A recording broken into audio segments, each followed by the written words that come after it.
Hello guys, it's me, Nintendo LP or Z-Dude. I am here with the next episode of Animal Crossing Life in Z-Village.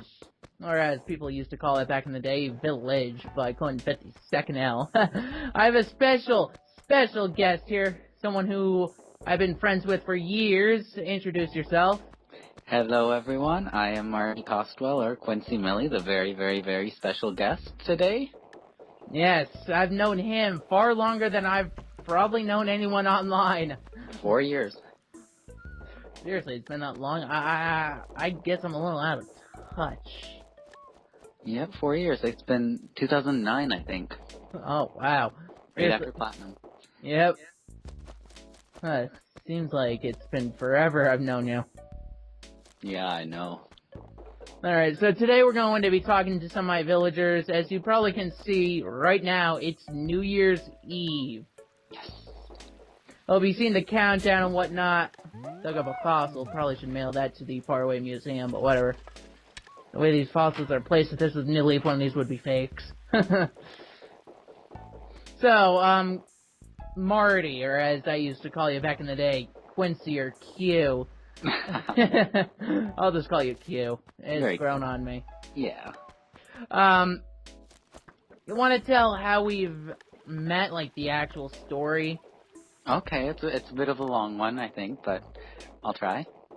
So, I had just gotten Animal Crossing City Folk, and I'd played it for a couple days, and it just amazed me, this Wi-Fi function. I didn't really know too much about it, but it was so exciting for me to think that you could actually travel to other people's towns and play like at the same time alongside someone else, and that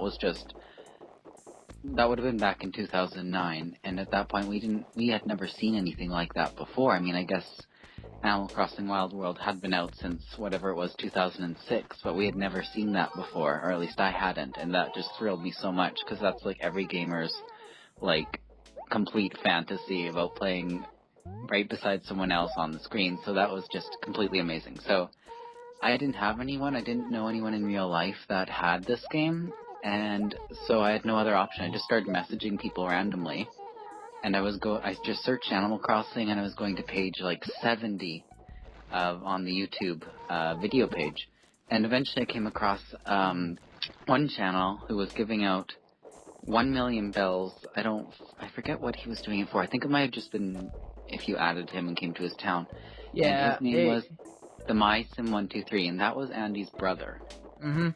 And I played with him a few times. And then I went to his town, because he was in my town. And that's where I met Andy. And, yeah, we saw each other infrequently a couple times, and then we started to really get to know each other. And we've had constant contact for 4 years, and it's been really nice. See, that wasn't as long as I thought it was. But yes.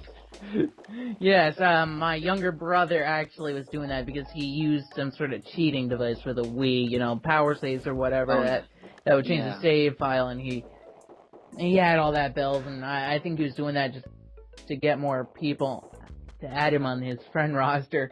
Funny thing is, I had to get my own Wii because he would complain if I was on it for more than a minute. Well, I remember, I forget if it was you or Sam's his brother, who paid off my loan entirely on Animal Crossing City Folk. I think that was me, because it was, because if I remember correctly, it was shortly after I got City Folk and I met you. I met someone else who's really not on the internet anymore.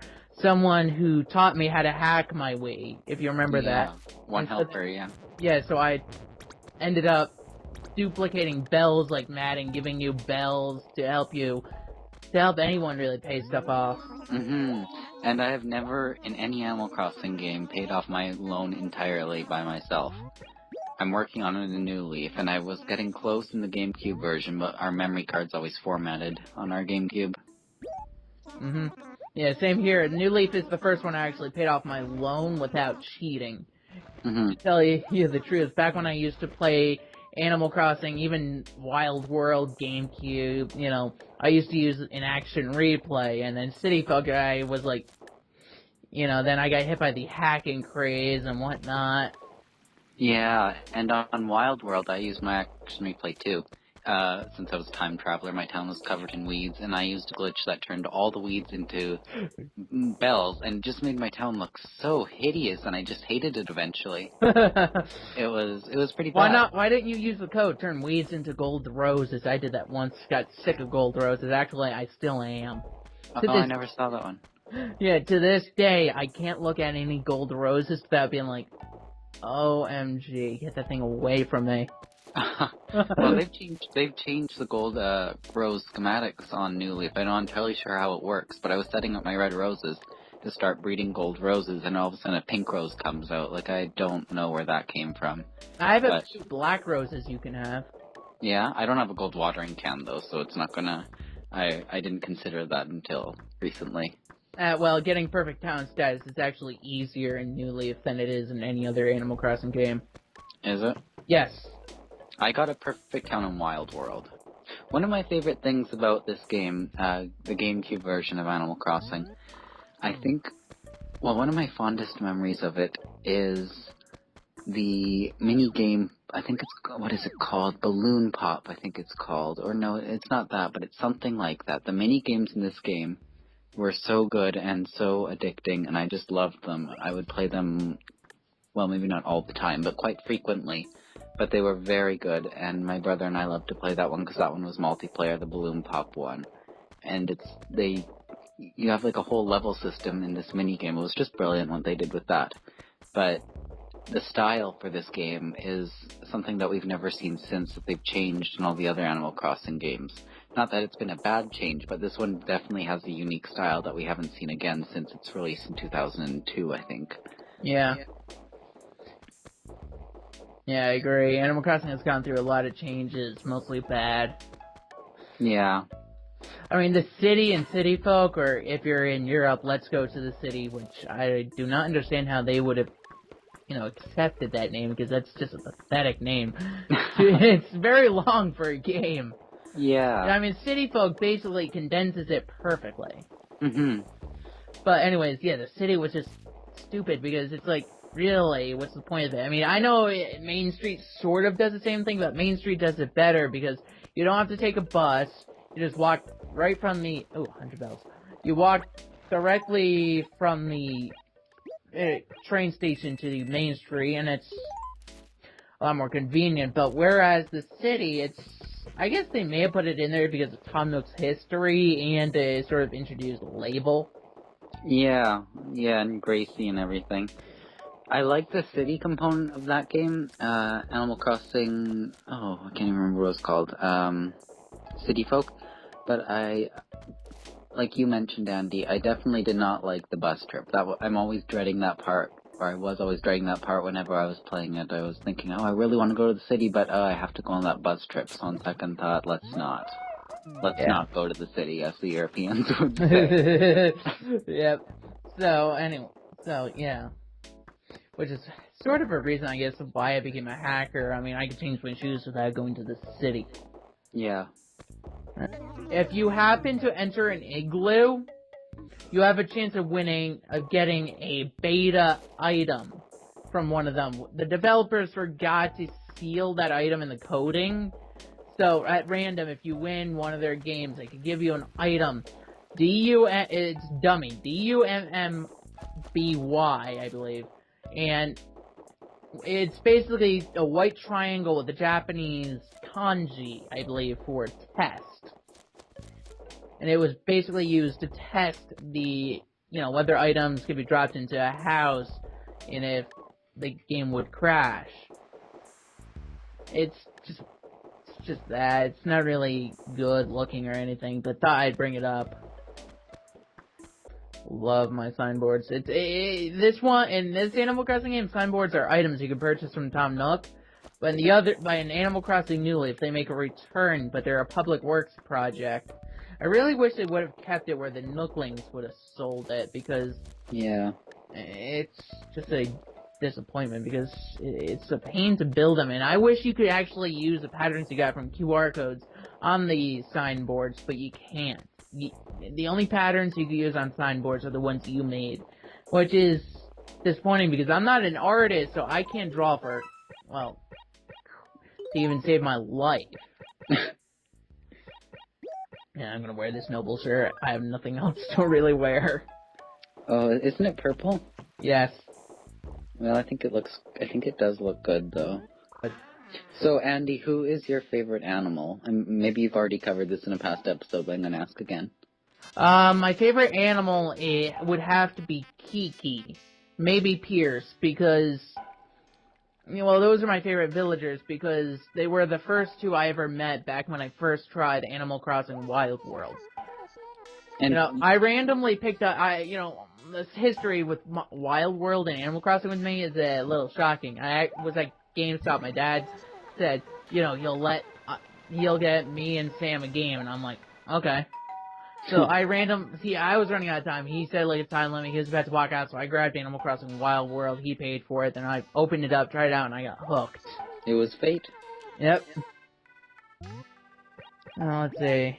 Well, Kiki is the black cat, as most people probably know, because Kiki is a very, very common villager for people to have. In Animal Crossing New Leaf, when a villager is in has their boxes out, meaning the day before they actually leave town, one of your friends on your 3DS can actually come by and convince them to move to their town.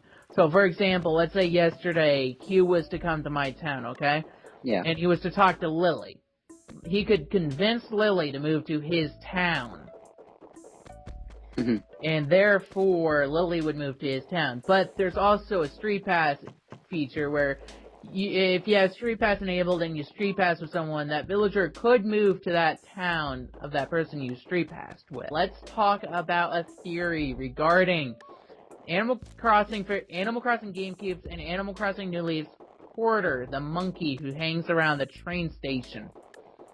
Alright, in the GameCube version, let's just reference the GameCube one and then New Leaf later. So, in Animal Crossing Alright, I'll stand by Porter right now to make it easier. In Animal Crossing for the GameCube, when you wanted to go to a city, you had to talk to a monkey called Porter. But in Wild World and City Folk, there's a monkey called Champ added. His catchphrase is Choo Choo. This one, there's no Champ. Porter and Champ look almost identical to each other. And so Champ's always talking about how he loves trains and his catchphrase Choo Choo. So then when there was a call for a train to be brought back in New Leaf, Champ got his job back as Porter. Which is why he's one of the animals in the transition to City Folk to New Leaf. There's no Champ in New Leaf. So are you saying that Porter's a title instead of a name, and that's actually Champ? Yes. So Champ is actually a special visitor, or a special villager, and a normal villager. He was once special, he was once normal. Which one was he normal in? City Folk and New Leaf. Alright, City Folk and Wild World, excuse me. In New Leaf, he's Porter. He's the porter for the train. I believe he's a guy, a porter's, I believe, someone who collects tickets or something. Mm-hmm. I believe that's how it goes. I'm not sure. I mean, I don't study trains, but I'm pretty sure it's a title. Because in the Japanese version of Animal Crossing for the GameCube and Animal Crossing New Leaf, porter is just called train station employee.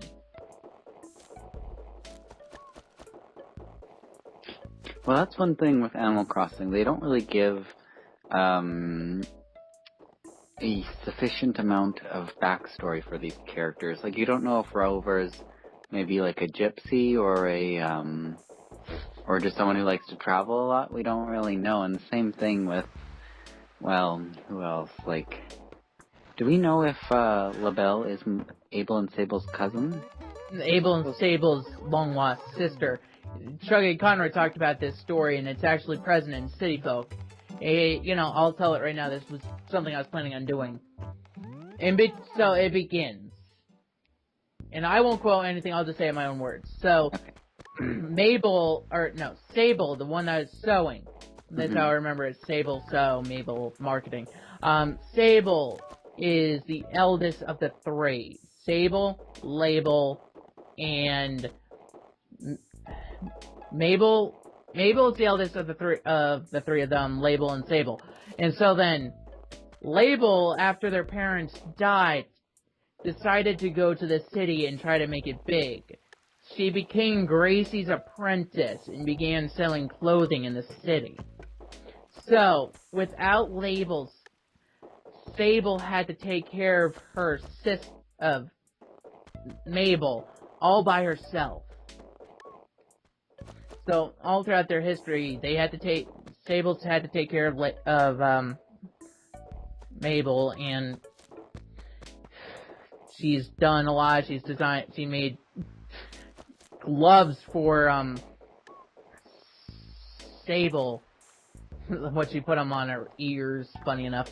And then one day, upon working really hard one winter, she forgot it was her birthday. Tom Nook was also a good friend of theirs. Tom Nook was always sweet to them, but then he went to the city as well to try to make it big, but he was failing hard. Hard times came in the city, but he sent Mabel a box with burnt amber scissors. Scissors in the color burnt amber on the handles. And a note. The note said, "Happy birthday." And so, upon forgetting it was her own birthday because she was working so hard to make ends meet, she felt happy. But then Tom Nook returned from the city, opened up a store in the town, and he became became driven by greed. All he wanted was more and more money. As you could imagine, people would become after, going to the city. So anyways, so Sable says, maybe if he clung on to the memories like she did, maybe he wouldn't have become so greedy. Maybe he still would have been a nice guy, but we'll never know. What became of us all? What? What became of us all? I know. Anyway, so between the time of City Folk and New Leafs, Label quit working for Gracie and moved back with Sable and Mabel. And since then, they've been making clothing together. And Sable and Mabel have said they want to make the LaBelle brand famous. And so that's the Sable and Mabel's and Label's story in just the gist of it. Tom Nook does have his own history too, but I won't get into that too much. Is all that a rumor, or is that official? It's official. You talk to in City Folk, Wild World, or even the GameCube Animal Crossing, I believe. If you talk to them, you'll hear basically different versions of that story, but like different additions added on. Is LaBelle referenced in any of the games before City Folk? No. No.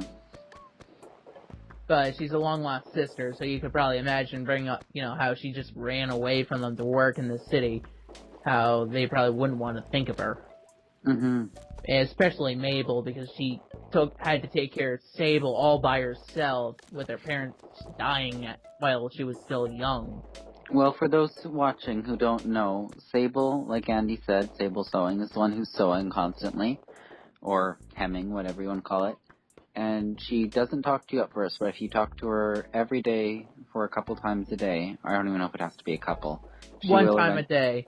One time a day. Yeah, for like a month, for like a week, or maybe a month, she will warm up to you. Yeah. Mm-hmm. That also really surprised me when I found out about that. Animal Crossing, the franchise has done so well, I think, because they've added so many things that you can do just in this one small town that you would not expect that you can do. Such as, what was I mentioning earlier? Short-term memory loss, I can't remember. But they've just added so many things in this game that you can do on the side, apart from paying off your loan, that you would not know, that you would not even find necessarily if you looked up and researched Animal Crossing for like 24 hours straight. It's great, and I would definitely recommend the whole franchise to anybody who has any of the platforms. Q, I thought your brother would have been here. He was going to be, but he couldn't make it. Okay. Well, I'll be sure to give him my regards. Yes, you can go to his channel too. His is youtube.com/sergeantflame. I mean, you can go to mine too, youtube.com/MartyCostwell. That one doesn't have any videos on it. Right now, I am thinking of resuming making videos again. I have been on hiatus since my Quincy Millie channel. Which he's closed down, sad enough. Yeah, but I think now that I know a bit more about making videos and I might be able to make them more professional quality and everything. Thinking of starting up again, but it's actually a lot of work once you realize just how much you were doing before. Because I was making videos very frequently, and I look back and think, well, it was not necessarily a lot of work, but it was a big part of your daily life, replying to comments and everything. Yeah. Dealing with people who always want to say, I want to be in your videos and everything. Yep. And even though wasn't like very well known, I did actually have quite a few people saying, hey, can I be in your videos? And you never want to turn them down, but you don't exactly know how to say no when it's not possible. But I'm thinking of maybe recording a few New Leaf videos, even though those would not be professional quality because I don't have whatever Chugga Conroy has to record his videos. I just have I have 3DS capture board. Those are like $400. Neither do I. If I record it, I have like a video camera my eldest sister gave me like months ago, back during the summer. She gave me a video camera that I actually use quite often if I want to record anything on the 3DS. It's not really the best quality, but hey, it's what I can use. Yeah, well, it's standard quality technically because no one has that $400 thing except for Chugga Conroy. No, a bunch of other Let's Players do, but it's just the more bigger ones do. The ones that could afford it, it really peeves me how expensive it is. But it's understandable. I mean, it's not made by a company. It's made by a guy who lives in some apartment somewhere. Seriously? Perfectly molded? You look like... Yo. I'm sorry, but you make me want to vomit. That's so bad. You look and you say you're perfectly molded? Who? No, man. Oh, gracious. I guess. So everybody knows it is actually New Year's today in real life. We're recording this on New Year's at, let's see, what time is it? It's 8 o'clock right where Andy's recording it right now, 7 o'clock where I'm recording it. So this is fun. Yeah. I like having guest commentators. I know, I love guest commentating. I'm too untechnical to ever know how to have a guest commentator whenever I'm doing something. It's pretty hard because they made Camtasia pay for now. So, really? Yeah, it's $300. That's quite a step up, isn't it? From being free. So I would have no clue how to start. How did you make trees grow back in GameCube? I remember... Was it just luck? Mostly, yes. It is. But if you have enough trees in an acre, at some point one tree will stop growing. Halfway through. Okay. Because I remember you always wanted to plant that money tree to multiply your money, but you never wanted to take the risk. It was kind of risky investment, even though that's a bit of an eloquent term, because it was gambling, but nevertheless. Yeah. But then I guess I could always save the money up, then plant some more money, plant another group of like 30,000 bells. Alright, so I have to go deliver something to Jeremiah. Jeremiah Frog. What does he want to fly? I just told you, Jeremiah, he's a bullfrog. I believe he's based off of a song. I know, but frogs eat flies. I know. I think it was like a song with like the lyrics, one part being like Jeremiah was my friend and he was a bullfrog or something, I forget. You might want to check out Digino Gaming. They do a lot of good trivia videos. And they did one to Jeremiah the Frog? Yeah, they did 3 for Animal Crossing, actually, I believe, maybe 2. Anyways. Yeah, it's actually pretty fun going through these games. I wish I would have not used like the cheat codes and everything back when I was playing them the first time around, because it's actually pretty fun, and like how it is based off of your own time and everything, how it's 24-hour days, can actually be pretty interesting going through these games, like on the same schedule as yours. That's, I guess, why they call it a role-playing game. Or wait, maybe it's not a role-playing game. Maybe not. It's a life simulation. Yeah, that's it. But nevertheless, that's very interesting. It's very interesting playing through the game like that. That's how I always think of it. Animal Crossing is like the least stressful version of The Sims. I find Animal Crossing way better than The Sims. Yes, even though you don't really get to create your character, it's still a lot more fun because you have your friends that you can actually communicate with. You don't have to worry about emotions, so it's a lot more relaxing. And truth be told, there's a lot to do in it, despite what it looks like on the surface. And your town is molded the way you want it to look like. You want a lot of ways to time travel. You don't want a lot of ways to try to be diligent with playing the game. Well, to end off the video, I don't know how close we are to the end. Okay, everyone, so we're back in case there was a break there, which I think there probably was. And Andy and I are going to list 2 things each, in each category, 2 things that we liked about this game and 2 things that we hated about the game, because it's always best to end with a review of what we liked and didn't like. So I'm going to start, and I'll start with the negative. The glass is half empty. Probably the number 2 thing that I did not like about this game would be... Oh, I had number 1, but I can't think of number 2. I would say probably... Oh, I should have come more prepared. I guess I would say actually the store hours for the games, because I used to not really play that late, but now that I do go on a bit later in the day, like at 8 or something, in the earlier Nook stores and in the latter ones too, the hours are not very good. If you go on at like 10, they won't be open.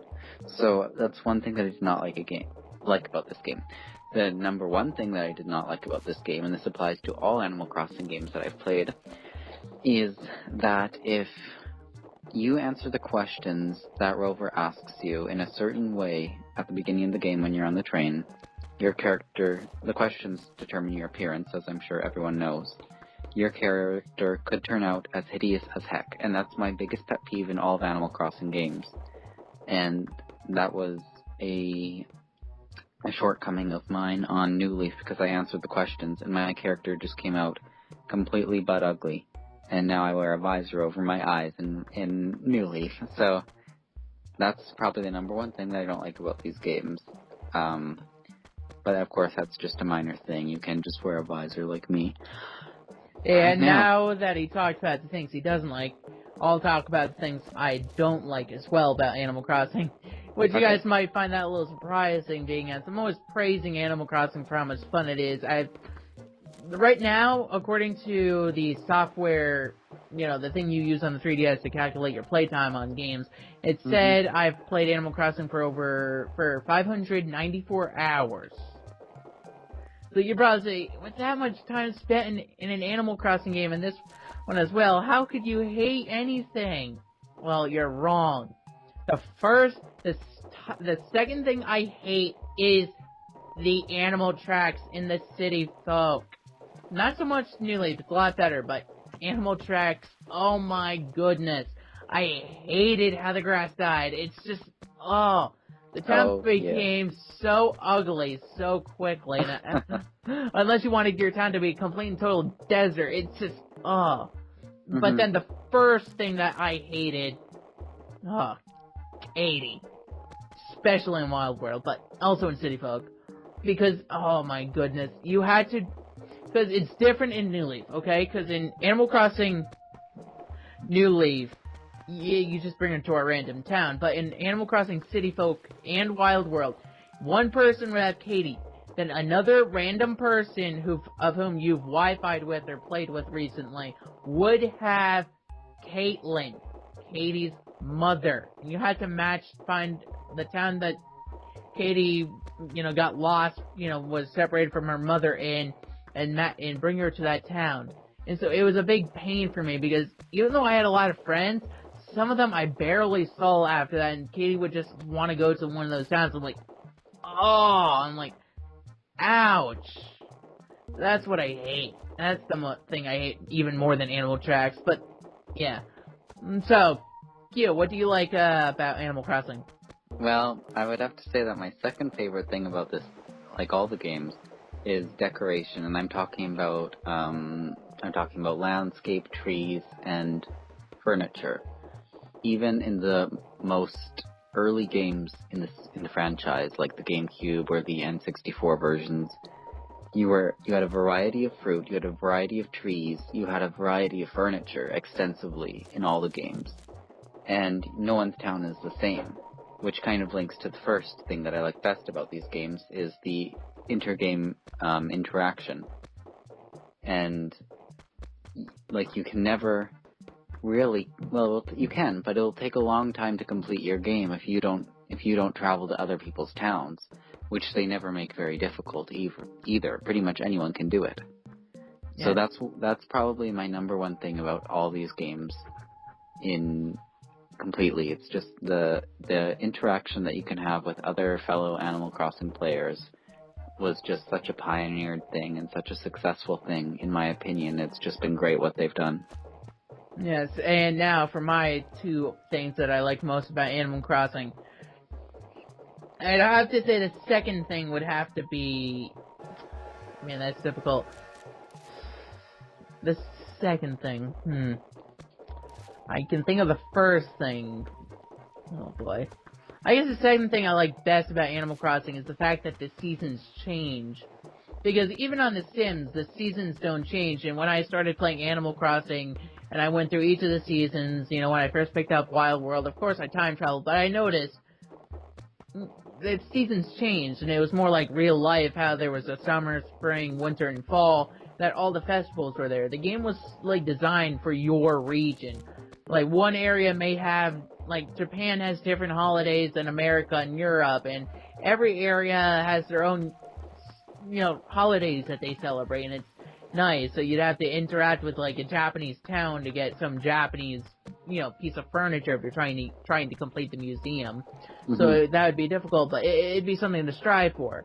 The first thing that I like is decoration, decorating your town in New Leaf, or decorating your house with furniture or wallpaper. It all just seems very unique. It's very well done, and I just like how in New Leaf they put it a step further with having Cyrus being able to change how a piece of furniture looks, thus making it feel more like it's your piece of furniture and not just something you got out of a tree or from Tom's store, where you could actually have a connection to it because you actually dug up, say, an emerald, and he said, oh, I can merge that emerald with, that, I don't know, that cabin chair. I don't think that's possible, but let's just say.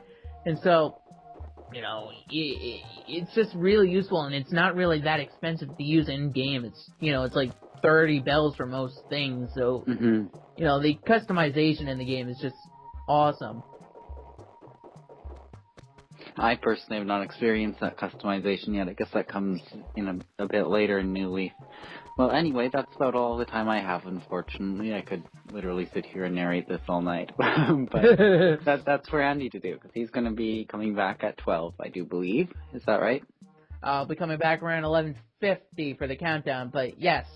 Okay, well, thank you very much for having me. It's been very, very nice. All right. I shall see everyone again. Keep a watch on my channel and on Flame's channel. There's occasional new content on Flame's channel, and I might have some on my channel depending on what I feel like. Kinda. I'm kinda lazy. Yeah. Thank you again so much for watching, and I'll see everyone next time. Yeah, you'll see everyone next time he's on. All right, see ya. Q. Bye-bye. Bye-bye. So I'll see you. So guys, I'll see you guys. I don't see you guys in a moment, but to me, around 11:50. All right. So see you guys in a bit.